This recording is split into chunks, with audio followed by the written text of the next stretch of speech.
주 예수 내가 알기 전 날 먼저 사랑했네. 그 크신 사랑 나타나 내 영혼 거듭났네.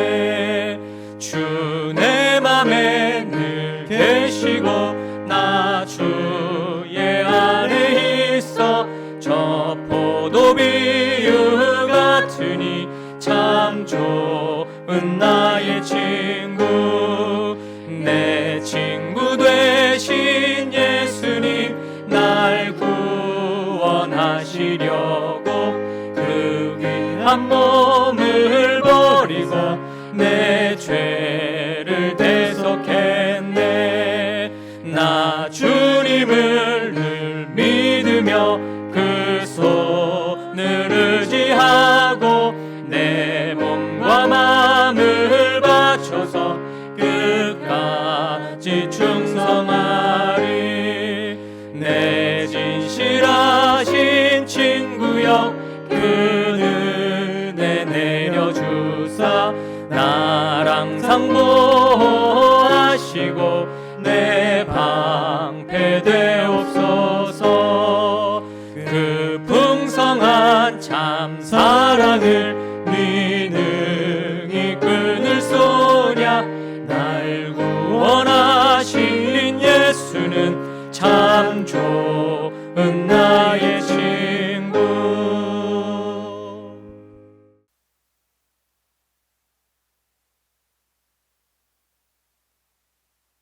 제10장. 아비멜렉의 뒤를 이어서 이사갈 사람 도도의 손자 부하의 아들 돌라가 일어나서 이스라엘을 구원하니라. 그가 에브라임 산지 3일에 거주하면서 이스라엘의 사사가 된 지 23년 만에 죽음에 3일에 장사되었더라. 그 후에 길르앗 사람 야일이 일어나서 22년 동안 이스라엘의 사사가 되니라. 그에게 아들 30명이 있어 어린 낙이 30을 탔고 성읍 30을 가졌는데 그 성읍들은 길르앗 땅에 있고 오늘까지 하본 야일이라 부르더라. 야일이 죽음에 가몬에 장사되었더라. 이스라엘 자손이 다시 여호와의 목전에 악을 행하여 바알들과 아스다롯과 아람의 신들과 시돈의 신들과 모압의 신들과 암몬의 자손의 신들과 블레셋 사람들의 신들을 섬기고 여호와를 버리고 그를 섬기지 아니하므로 여호와께서 이스라엘에게 진노하사 블레셋 사람들의 손과 암몬 자손의 손에 그들을 파심해 그 해에 그들이 요단강 저쪽 길르앗에 있는 아모리 족속의 땅에 있는 모든 이스라엘 자손을 쳤으며 18해 동안 억압하였더라.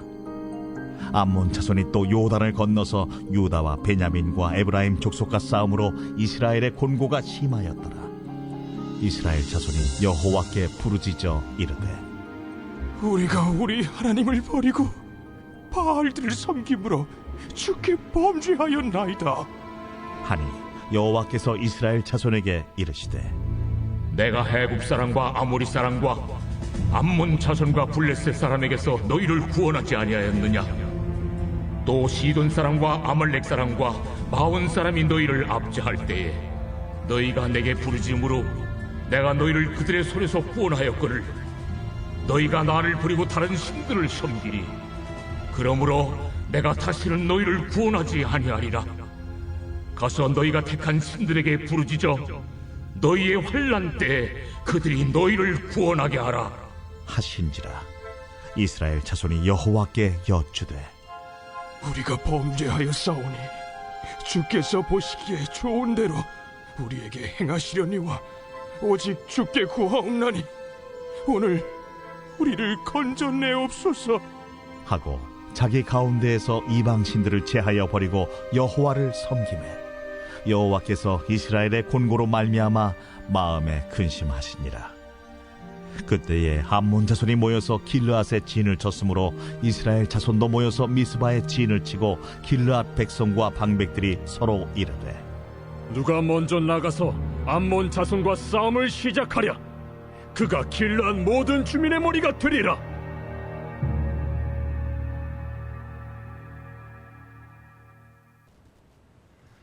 사랑하는 성도 여러분, 오늘도 이 하루의 첫 시간을 하나님을 위해서 구별하신 여러분을 진심으로 축복합니다. 우리가 비대면 상황이라 얼굴을 보면서 예배할 수 없지만 오히려 이런 기회를 통해 해군과 해병대 교회가 함께 하나님 앞에 예배를 드릴 수 있음에 감사를 드립니다. 1월 한 달 동안 여러분 세일의 연합기도에 열심히 참여하셔서 2021년도 한 해가 주님 안에서 은혜를 충만하게 경험하는 한 해가 되시기를 주님의 이름으로 축복합니다. 오늘은 우리가 사사기 10장의 말씀을 함께 나눕니다. 사사기 10장은 사사기 전체를 하나의 노래로 보았을 때 이제 간주에 해당하는 부분이라고 볼 수 있습니다. 이미 이름이 알려져 있는 많은 사사들이 앞서서 나왔어요. 온니엘과 에훗, 삼갈, 드보라, 그리고 기드온이라고 하는 사람은 거의 이제 사사들의 가장 이제 비중 있는 인물로, 정점에 있는 인물로 소개가 되었습니다. 그가 300용사와 함께 이 미디안을 무찔렀다고 하는 이야기는 너무나도 인상적인 이야기죠. 그는 탁월한 사사였습니다. 그래서 이스라엘 백성들은 심지어 그를 왕으로 추대하고자 했습니다. 그런데 그때 기드온이 말했어요. 나는 왕이 되지 않을 것이다. 나는 하나님을 대신하지 않을 것이다. 사사기 8장 23절 말씀입니다.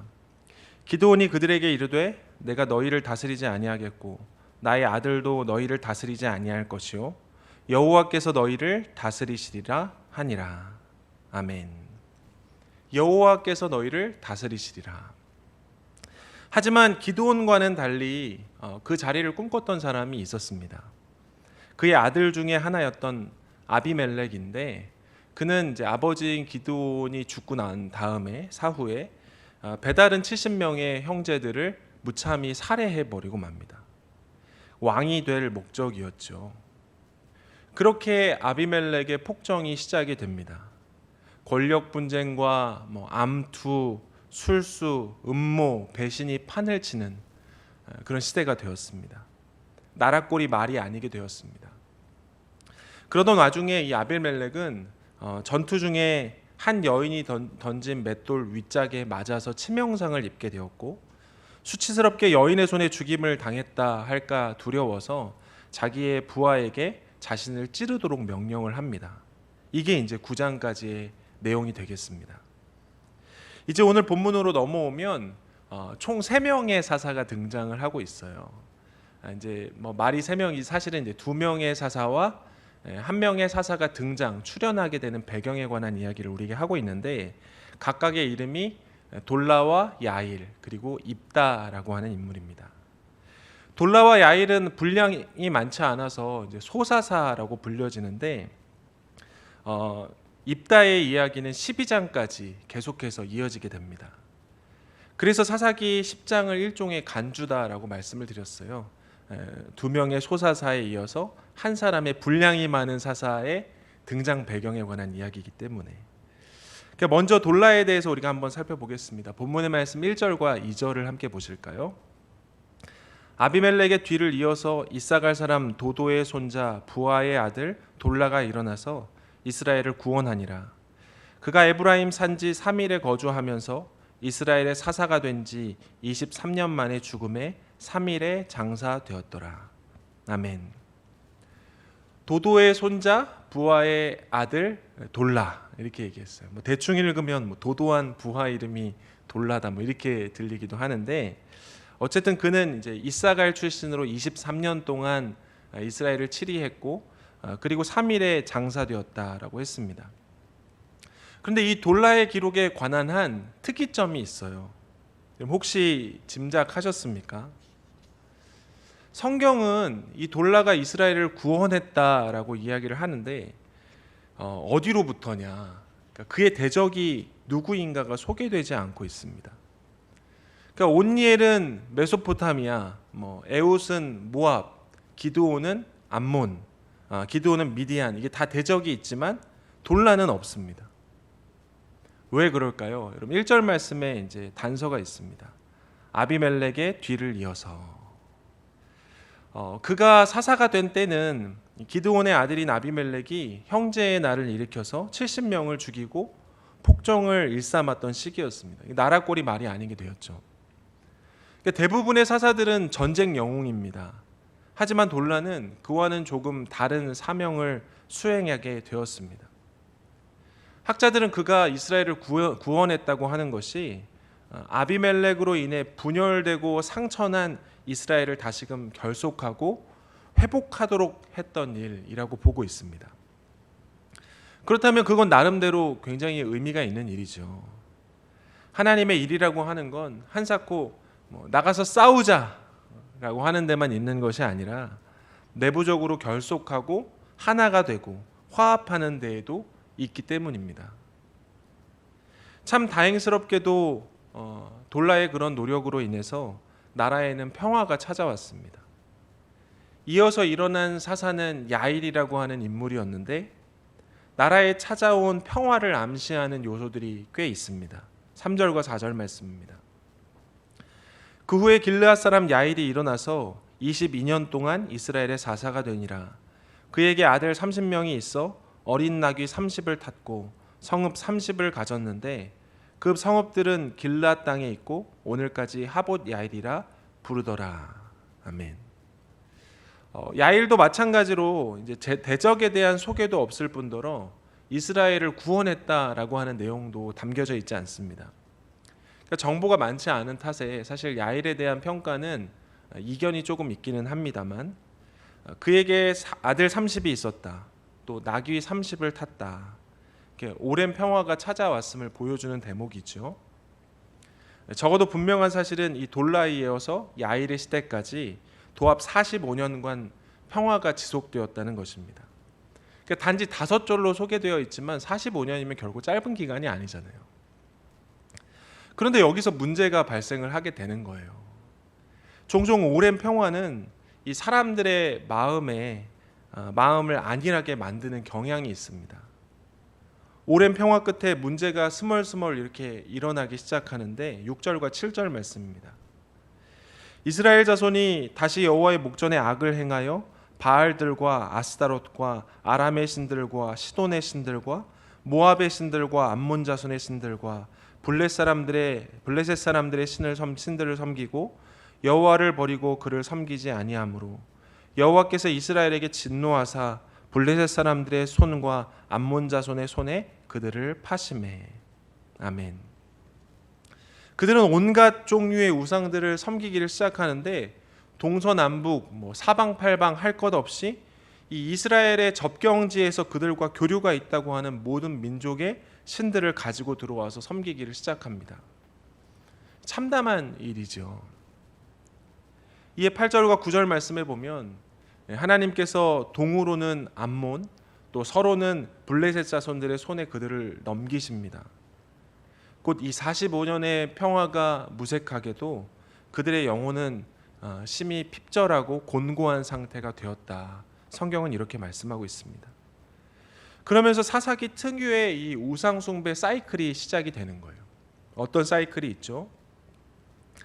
하나님을 떠나면 하나님이 그들을 이방에 넘기시고 또 고난이 찾아오면 힘들다고 하나님께 울부짖는 그런 사이클이 일어나는 것입니다. 아니나 다를까 이번에도 그들은 하나님을 찾았어요. 하나님 저희가 잘못했습니다. 저희가 하나님을 버리고 온갖 이방의 우상들을 섬겼습니다. 그런데 그런 그들에게 하나님이 말씀하세요. 내가 너희를 그 이방 사람들의 손에서 건져내지 않았느냐? 그런데도 너희는 나를 버리고 그들의 신을 섬기는가? 가서 너희가 택한 신들에게 부르짖어라. 나는 너희를 구원하지 않을 것이다. 여러분, 하나님의 마음이 이해가 가십니까? 다급한 이스라엘이 다시금 하나님께 구하는 거예요. 우리가 범죄했습니다. 우리는 벌을 받아 마땅한 자들입니다. 그러나 너무 힘이 듭니다. 우리를 건져 주십시오. 저 같았으면 듣지 않았을 겁니다. 그런데 의미심장한 구절이 16절 말씀에 나옵니다. 자기 가운데에서 이방 신들을 제하여 버리고 여호와를 섬김에 여호와께서 이스라엘의 곤고로 말미암아 마음에 근심하시니라. 아멘. 하나님이 그들을 곤고한 가운데 내버려 두고자 하셨으나 정작 그들의 고통을 보시고 마음에 근심하셨다라고 했습니다. 이게 하나님의 마음이라는 거예요. 마치 부모의 마음과 같이 잘못을 저지른 자식을 내버려둘 수 없어서 훈계하지만 그 마음이 아리고 쓰린 것이 우리 하나님의 마음이라고 하는 것입니다. 그래서 이제 하나님이 하나님의 일을 시작하시는 것이죠. 오늘 말씀을 통해서 우리 한 가지 질문을 좀 우리의 마음에 새겨봤으면 좋겠어요. 우리는 언제 하나님을 찾습니까? 나는 언제 하나님과 친밀하고 하나님을 신뢰하며 그분을 의뢰합니까? 평화로울 때입니까? 아니면 힘들고 어려울 때입니까?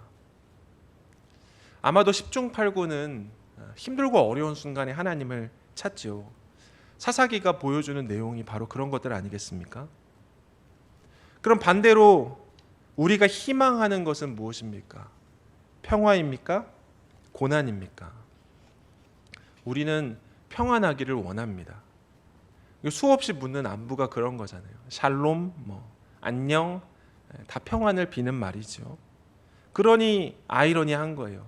많은 사람들이 평화를 원하나 정작 하나님을 찾는 순간은 고난과 고통의 한복판인 경우가 많습니다. 이걸 바라지만 여기서 하나님을 찾는다는 거예요. 그럼 우리에게 좋은 건 뭡니까? 평화 가운데 있는 것입니까? 고통 가운데 있는 것입니까? 그럼 정답은 평안한 가운데서도 주님을 찬양하고 고난 중에서도 주님을 구하는 것입니다. 야고보서 5장 13절 말씀입니다. 너희 중에 고난당하는 자가 있느냐? 그는 기도할 것이요. 즐거워하는 자가 있느냐? 그는 찬송할지니라. 그럼 그런 저와 여러분이 되기를 축복합니다. 그럼 우리가 그럴 수 있고 그래야만 하는 이유가 있어요. 왜냐하면 하나님이 그렇게 하시기 때문입니다. 이스라엘의 곤고로 말미암아 마음에 근심하시니라고 했습니다. 그러니까 절대로 응답하시지 않겠다고 말씀하신 순간에도 그들을 향해 눈을 떼지 못하시고 그들을 향해 마음을 닫지 못하시는 것이 하나님이라고 우리에게 이야기를 하고 있습니다. 그러니 문자 그대로 하나님은 늘 항상 언제나 여러분을 향하십니다. 지금도 마찬가지. 그러면 지금 우리를 향하신 하나님의 마음은 어떠실까요? 비록 코로나로 인해서 힘들지만 교회도 못 가지만 그럼에도 불구하고 2021년을 믿음 안에서 살아보겠노라고 발악하며 이렇게 온라인으로 만나고 있는, 예배하고 있는 우리를 주님이 어떻게 보실까요? 너의 하나님 여호와가 너의 가운데 계시니 그는 구원을 베푸실 전능자이시라. 그가 너로 말미암아 기쁨을 이기지 못하시며 너를 잠잠히 사랑하시며 너로 말미암아 즐거이 부르며 기뻐하시리라 하리라. 모르긴 몰라도 주님이 이렇게 우리에게 말씀하지 않겠습니까? 기쁨을 이기지 못하시며, 쉽게 말해 내가 좋아 죽겠다, 그런 말입니다. 그러시지 않을까요? 그럼 2021년도를 시작하시면서 기도하시겠다, 하나님 앞에 서겠다, 주님과 동행하겠다 다짐하고 계시는데, 바라기로는 어떤 상황에 놓였든지 그 마음과 그 믿음을 변치 않으시기를 축복합니다. 여러분은 하나님의 기쁨입니다. 여러분은 하나님의 사랑입니다. 올 한 해가 평안한 순간들에도 하나님을 찬양하고, 때로는 고난이 찾아와도 주님께 기도할 수 있는 그런 한 해가 되실 수 있기를, 그래서 항상 주님과 동행하는 한 해가 되시기를 주님의 이름으로 축복합니다. 기도하겠습니다. 사랑의 하나님, 우리의 삶 어느 순간에나 기쁠 때나 슬플 때나 우리와 함께 하시는 주님을 인하여 감사드립니다. 종종 우리는 삶이 윤택하고 부족함이 없으면 하나님을 잊어버리고 고통이 찾아오고 나서야 하나님을 찾는 어리석고 부족한 자들이지만, 그럼에도 불구하고 모든 순간 우리를 불쌍히 여기시는 하나님 계시니 할 수만 있다면 어떤 상황 속에서라도 주님을 구하며 주님을 찾는 하나님의 백성이 되게 해 주십시오. 주님, 우리를 사랑해 주셔서 감사합니다. 우리를 주님의 기쁨으로 여겨주셔서 감사합니다. 사랑합니다, 주님. 예수 그리스도의 이름으로 기도하옵나이다. 아멘.